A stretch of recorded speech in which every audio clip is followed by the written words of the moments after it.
Alors, dans un premier temps, résumons un petit peu les informations de l'énoncé. Donc ABC est un triangle. Moi, je vous conseille de faire un petit dessin à main levée. Ensuite, de noter toutes les informations qui sont données. Donc AD égale 1/2 de AC. On peut même envisager, pourquoi pas, positionner le point D. Il sera à peu près là, il sera au milieu. AD, moitié de AC, AE. Alors, 1/3 de AB, c'est-à-dire qu'un tiers serait coupé, je vais une couleur, il serait coupé par exemple en 3, à peu près, hein. Et donc le point E serait quelque part par là. Et le point F, donc BF serait égal à 2BC. Donc il serait quelque part par là. BF, ouais, BF, c'est bien 2 fois BC, 2 fois celui-là. Voilà. Alors ensuite, première question, on nous demande de décomposer DE en fonction de AB et AC. Donc l'objectif, ça va être d'écrire DE égale, et là, on a le droit d'utiliser que du AB et du AC. Alors, je regarde un petit peu ce que j'ai. Donc, DE. DE, j'ai du D ici, qui va me donner du AC, et j'ai du E ici, qui va me donner du AB. Donc, comme ça, à première idée, on pourrait dire DE, donc ça serait DA plus AE. Alors, pourquoi ce choix-là? Parce que le DA, il est ici, il va me donner du AC, en gros. Je vais pas aller, bon, je vais mettre les flèches. Et le AE, il est ici, il va me donner du AB, quand je vais le décomposer. Donc à la fin, j'aurai bien DE, j'aurai bien du AC, c'est ce qu'il me faut, et du AB, c'est ce qu'il me faut. Donc a priori, j'ai fait le bon choix. Alors j'y vais. Alors attention, moi j'ai AD, alors je vais le noter là, AD qui est égal à 1/2 de AC. Moi ce que je veux c'est DA, donc j'inverse les lettres des deux côtés. Donc DA, puisque j'inverse ici, j'inverse également ici. Ou alors, si je veux pas inverser, je mets un moins. Moins 1/2 de AC. C'est la même chose. AE, c'est bon, je l'ai directement. Donc du coup, DA, je le remplace par moins 1/2 de AC. Alors pourquoi plutôt moins 1/2 de AC que 1/2 de CA? Parce qu'on me demande AC. Comme ça, j'ai directement la bonne lettre, le bon sens.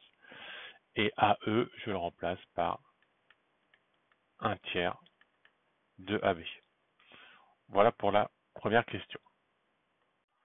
Alors, dans la question 1 petit b, cette fois-ci, on me demande d'exprimer DF en fonction de AB et AC. Alors, DF, il faut que je cherche la lettre D, je l'ai ici. Donc, si je fais par exemple DF, ça serait du DA. Alors, pourquoi DA? Parce que j'ai un D ici, hein, plus AF. Est-ce que ça va être bon au point de vue des lettres que ça va rapporter au point de vue des vecteurs? DA, je pourrais le transformer en AC. AC, c'est bon, il m'en faut. Par contre, AF, je ne l'ai pas. J'ai du F ici. Donc lui, je pourrais le transformer en AB plus BF. Donc le AB, bah c'est bon, puisqu'il me faut du AB, impeccable. Et le BF, il va me ramener du BC. Et le BC, par contre, je pourrais faire du BA et du AC. Et à la fin, je me retrouve bien avec du AC, BA, AB, AC. C'est toutes les lettres qu'il me faut. Donc c'est bon, je peux y aller. Alors, DA, on l'a vu tout à l'heure, j'inverse les lettres ici et je mets un moins là. Donc moins 1/2 de AC. Alors là, si je détaille un peu, normalement j'ai AF, donc je sais que ça sera AB plus BF. Le AB, j'y touche pas puisqu'il m'en faut, c'est le BF que je vais décomposer. Donc moins 1/2 de AC plus AB. Et mon BF, je le remplace ici par 2 facteurs de BC, entre guillemets. Et là, donc je vais redécomposer, donc je détaille, hein, moins 1/2 de AC, c'est celui qui est là, plus AB, plus, alors là, 2. Alors BC, je le remplace par BA plus AC. Donc quand je développe, ça va me faire 2BA plus 2AC. Et là, bah, j'ai plus qu'à additionner. Donc les AB ensemble, alors, attention, lui c'est 2BA, donc moins, il faut l'imaginer hein, comme moins 2AB. Donc moins 2AB plus AB, ça me fait moins AB. Et ensuite 2AC moins 1 demi, ça me fait donc plus 3 demi de AC. C'est 2 moins 1 demi. Et là, j'ai bien exprimé DF en fonction de AB et AC. Alors, dans la question 2, on nous demande de montrer que D, E, F sont alignés. Sur mon dessin, on arrive à peu près à l'imaginer. Donc, on va exploiter ce qu'on a trouvé ici. C'est-à-dire, on sait que DE est égal à 1 tiers de AB moins 1 demi de AC, parce que j'ai trouvé la question 1 petit a. Et j'ai DF qui est égal à moins AB plus 3 demi de AC. Alors là, qu'est-ce qu'il faut faire? Il faut repérer un petit peu ces écritures et se dire que souvent, pour montrer que des points sont alignés, quand on travaille avec les vecteurs, il faut montrer que des vecteurs sont collinaires. Alors collinaire, je rappelle, par exemple, ça veut dire qu'on peut écrire un vecteur U qui est égal à K fois un autre vecteur, V. Si on travaille avec des lettres, ça pourrait être par exemple AB égale K fois AC. Quand vous avez une lettre de commune dans les deux, ça veut dire que A, B et C sont alignés. Alors nous, on va essayer de travailler avec cette propriété-là.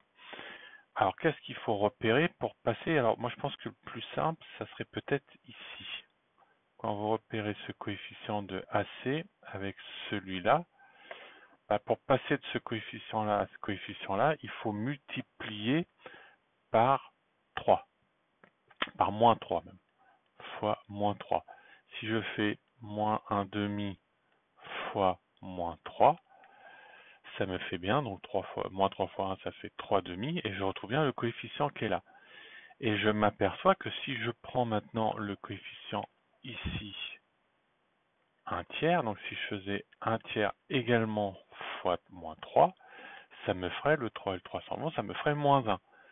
C'est bien le coefficient qui est ici. Donc du coup, je peux en déduire que DF est égal à moins 3 fois DE. Pour passer de celui-là à celui-là, vu que je multiplie par moins 3, je peux dire celui-là, c'est celui-là fois moins 3. Et du coup, bah, j'ai bien fait apparaître cette notion-là. Et comme on a une lettre en commune, c'est-à-dire le point D, j'en déduis que les lettres D, enfin les points D, F et E sont alignés, car les vecteurs DF et DE sont collinaires. Voilà. Alors, dans la question 2, on me demande les coordonnées des points.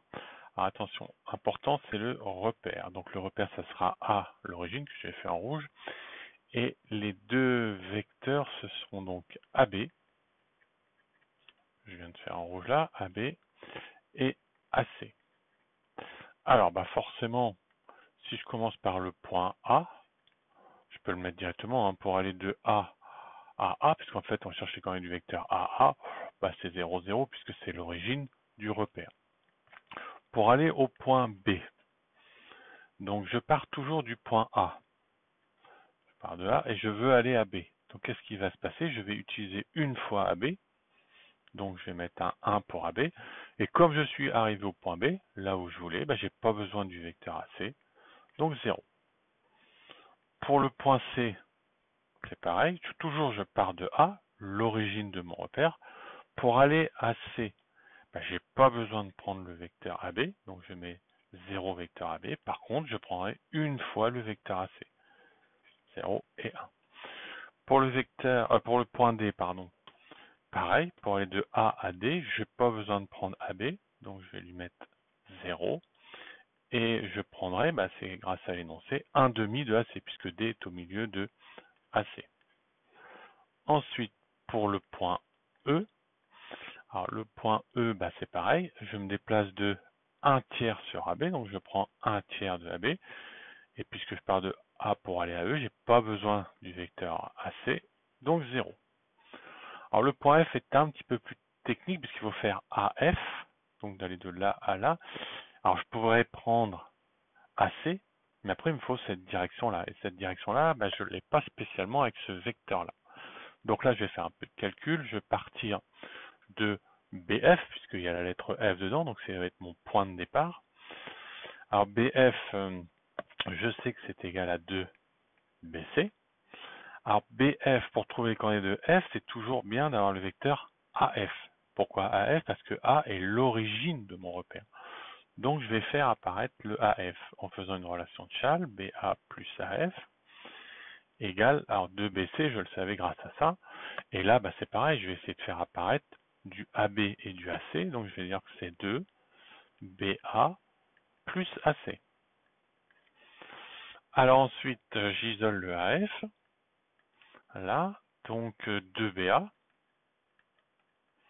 plus 2AC. Et celui-là, je le fais passer de l'autre côté. Moins BA. Donc, AF égale, donc 2BA moins BA, il ne me reste plus que BA, plus 2AC. Alors moi, ça m'intéresse plutôt d'avoir du AB par rapport à mon repère, donc je vais mettre moins AB plus 2AC, et du coup, je peux en déduire les coordonnées de F, qui seront donc moins 1 au niveau du AB, et 2 pour le AC. Je peux vérifier un petit peu, je serai là, moins AB, c'est-à-dire je descendrai de 1 par là, donc j'irai par ici, et après 2 fois AC, oui, ça paraît cohérent. Voilà.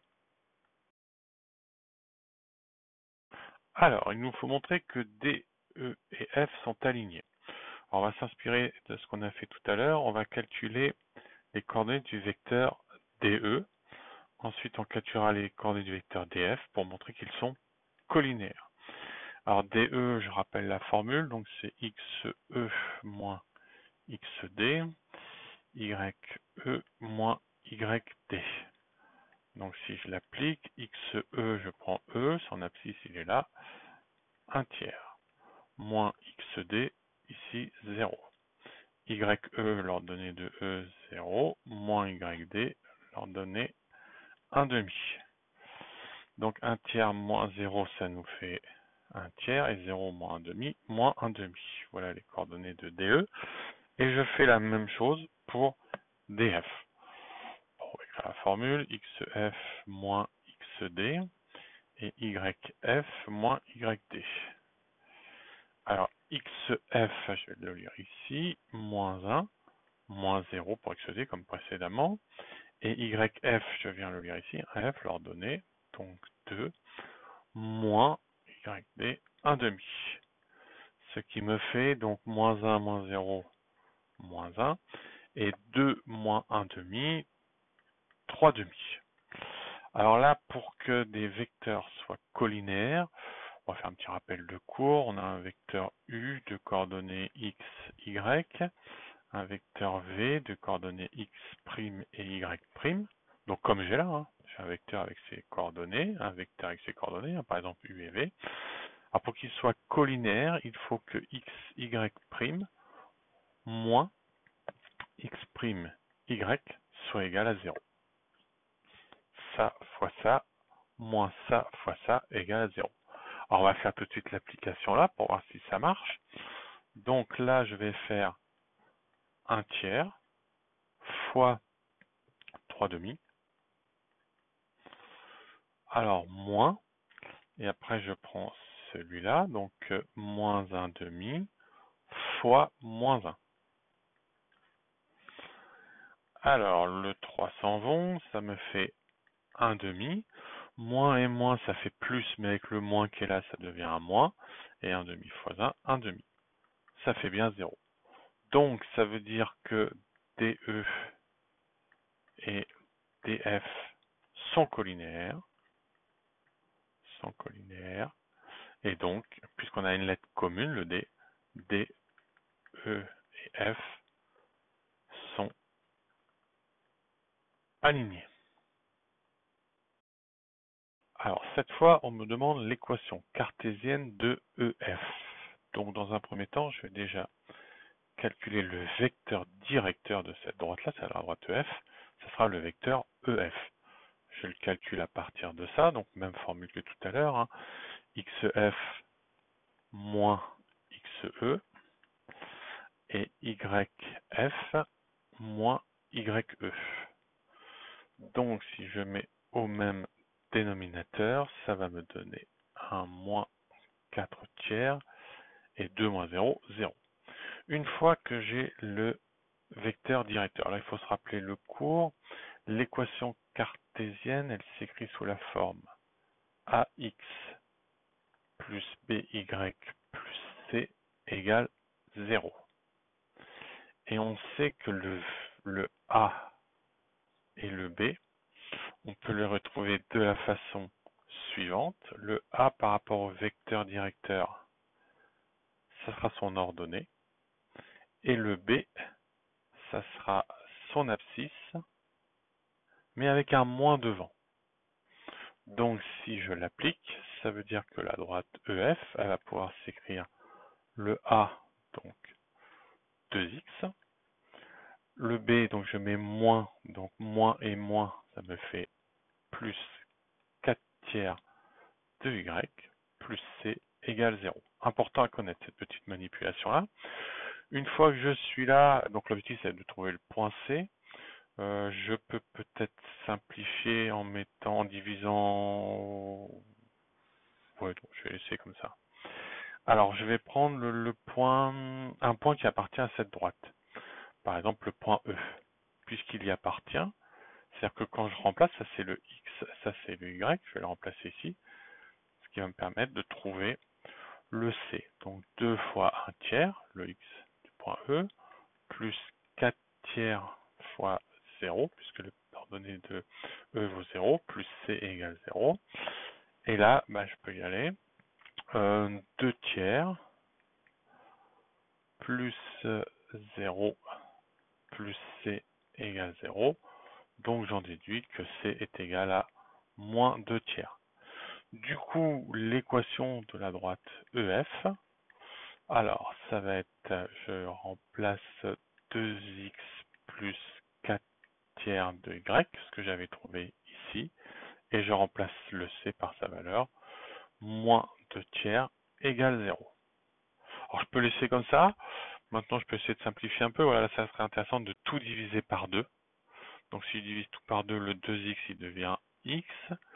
Le 4 tiers il va devenir 2 tiers de y. Et lui moins 1 tiers égale 0. Donc là qu'est-ce que j'ai fait? J'ai divisé tout par 2. Et là ça pourrait être intéressant dans celle-là, toujours par souci de simplification, de tout multiplier par 3. Donc j'ai multiplié lui par 3, lui par 3 et lui par 3. Pourquoi 3? Comme ça va me simplifier les 3 qui sont là. Donc 3 fois celui-là, ça va me faire 3x. Plus alors 3 fois 2 tiers, le 3 et le 3 s'en vont, donc plus 2y. Et le 3 là et le 3 là, ça s'en va. Moins 1 égale 0. Et comme ça, là, l'équation de la droite est un peu plus jolie à regarder, entre guillemets. Alors, on va enchaîner en même temps avec la petite question C. Enfin, c'est toujours la C d'ailleurs. On demande de vérifier que D appartient à EF. Alors D appartient à EF. Alors D appartient à EF. Je reprends les coordonnées du point D. Donc on avait 0 et 1 demi. Et qu'est-ce que je vais faire? Je vais les remplacer ici. Donc 3 fois 0 plus, alors 0 c'est le 0 qui est là, plus 2 fois le Y c'est le 1 demi qui est là, moins 1, alors à quoi c'est égal? 3 fois 0, 0. Le 2 ça s'en va. 1 moins 1, ça fait 0, donc 2 moins 0. Donc ça fait bien 0. Donc le point D vérifie bien cette équation-là. Donc D appartient à EF. Donc on aurait pu donc en déduire que forcément les points D, E et F sont alignés, comme on avait démontrer à la question 1 avec la solution vectorielle. Voilà.